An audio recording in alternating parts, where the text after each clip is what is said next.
Hello admins, how we doing out there today? So quickly in this video, again, I'm going to try to make it as short as possible. I didn't do one last week, so there are a couple things I have to talk about. One thing I'd like to talk about first is an email that I sent out last week.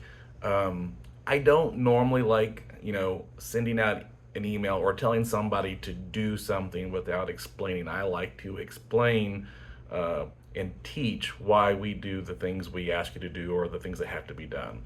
So quickly, on 990s, lodges are supposed to be making sure that when they file those 990s, they are filing the Schedule R with the other ones they normally do. We have, seems like quite a few lodges out there that aren't doing that right now.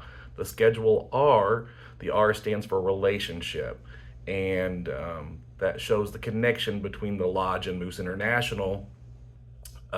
If So the IRS knows that you're connected with Moose International and that there's a parent entity, a corporation, because that's the way the fraternal organizations work. We have to have a parent organization. If you're doing that on your own, when you're doing that on some of those the paid for programs to file for 990s, that is code. I cannot remember if it's actually 0002 or 002, but that's the one it does fall under.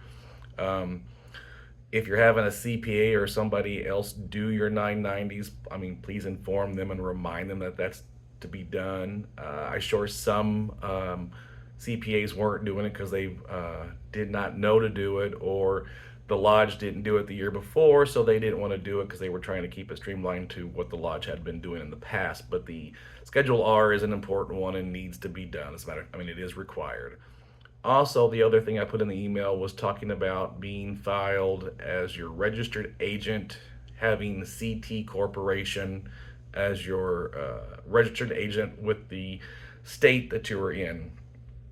So it seems like we're going to a lot of lodges and they either have somebody that was an officer in the past or an administrator or current administrators, and don't feel bad if you've done it because lots of lodges have done that.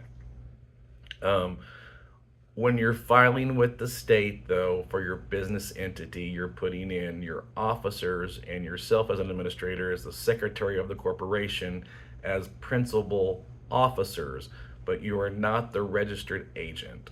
The registered agent is CT Corporation. In that email, I put the address because it is different in each state. They are a company that is connected with Moose International. We pay them because if there are situations in lodges that are any type of government situation, whether it be like IRS or some type of filings, and they're not getting a response from the lodge, they automatically will contact the registered agent on file with the state to let them know there's an issue, and then CT Corporation would let Moose International know. So what happens, we have an officer from the past that's listed, it's been on there for 10 years, and that person's either gone from the organization or even passed away. That's going to that address, and Moose International's never finding out about it. And then, 2.5, 3 years later, we find out that, something hasn't been filed and it's extremely important and might, run the lodge the risk of being shut down. So when you file with your state secretary, you want to make sure that on there is the registered agent is CT Corporation. Again, that email I sent last week has the address for each of the states in the U.S. This is a little bit different in Canada. Has the address on there, so you can put the corporation that's the registered agent and their address on there as well. If you have any questions on that, feel free to reach out to me. Also, we want to talk about lodge grants, especially the improvement grant, because the deadline for that is July 31st, so that is coming up very soon. You want to make sure you get that in.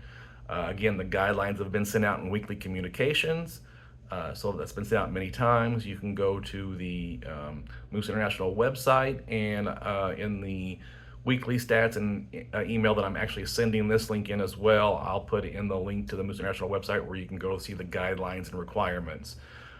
For all of the grants, the three main non-negotiable requirements is you had to have representation, someone from the lodge, and they had to go to a general session or a workshop, something where they get scanned in to show credit, so they show they were there. to the International Convention in 2026, so Oklahoma City. You also had to have representation to your association's mid-year this past spring, and the association convention, which would have been held like late last summer or last fall. The important thing is the lodge improvement grant that is coming up quickly over the deadline. The marketing grant and the sign grant, those don't have deadlines to when they're shut off. They just they're there until the money is gone. So we want to make sure we're working on lodge improvement. Again, the requirements are on the website, so I won't go through all that. You've also had them emailed to you in weekly communications. Take advantage of those though, because I mean they're there, and if you guys have qualified for them, you should try to get them. Don't ask for just $25,000 because most likely you're not going to get it. You know, have a plan. You need to have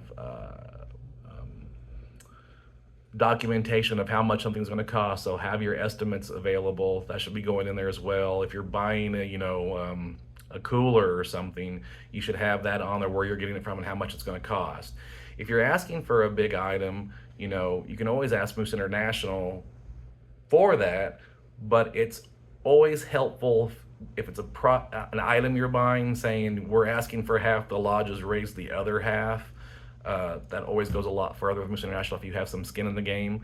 If you're doing a project, you know, something more substantial, but if you're saying, you know, part of the work's going to be done by volunteers from the lodge, we have a connection with something with a company that's giving us a better deal than normal, but let them know you're not just asking for new carpet and you're asking for Moose International to pay for all of it. Have some skin in the game. They really like that when they're looking at those applications. And one lodge, let's say two lodges are asking for the exact same thing, but if one lodge says we've raised a little bit of money for it, or we're doing part of the actual physical labor, even if you don't have skilled laborers, if you're doing the demolition to help make it cheaper for the contractor, that's going to go further than just asking for the money. Weekly stats. So the weekly stats that I've been sending out, they've gotten much better as far as there's a lot less red squares on there. So we really want to stay away from having any of those cells that are highlighted in red, because that's not a good thing. I do want to remind lodges that you are responsible for turning in endowment monthly. It's also part of the Premier Lodge Award, but there's no reason for not sending in endowment. You have 2 meetings a month, you've had a project, whether it's $10, $100, or $1,000, you should be turning that in every month. I always suggest, and it's not a requirement, it's just a suggestion. So when you're sending in that endowment, if you're doing it first a month, that's fine. I always kind of did it at the same time I did my AR payment, the statement of account from Moose International. So when I sent that off, I did endowment at the same time. You can send it the old-fashioned way, a check in the mail. Just remember that that doesn't get counted at Moose Charities until they receive and it's been deposited. So if you sent it on the 27th of the month, they're not getting it to the next month. They're going to give it credit for the month they receive it. So when you collect endowment, for example, right now we're in July, you collect endowment for July, you turn it in August, you get credit for August, and that's the way the process works. But if you're turning it in on August 27th and you're mailing it in the old-fashioned way, Moose Charities isn't getting it sometime till September. You will get credit in September, so you won't get credit for July, quite possibly. So we want to watch what we're doing there. You can also go online to Moose Charities website. In the upper corner, say donate, and you can put in fraternal unit and get the lodge credit. So you can do it that way, and it's instantaneous. They record it like in the next 48 hours. So that's easier for you. Perfectly fine. If you are one of the few lodges, because we have about one in each association that's not given anything yet, you should go to Moose Charities on there and donate a few dollars in your lodge's name. That way you've given something. But we expect lodges every month to give to Moose Charities. Again, you've collected endowment from a member of the lodge, and they expect that dollar, because that's the agreement. I'm giving $1 for endowment, or $5, whatever the amount is, hopefully more. But that dollar that they've given they expect to be going to Moose Charities, and it should be going there the following month. Excuse me. Also, on those weekly stats, that section where I have Moose Charities, that's your total giving. That's not just endowment. So that's endowment sent by the lodge. That's the lodge giving to any of the other programs that Moose International or Moose Charities you get credit for.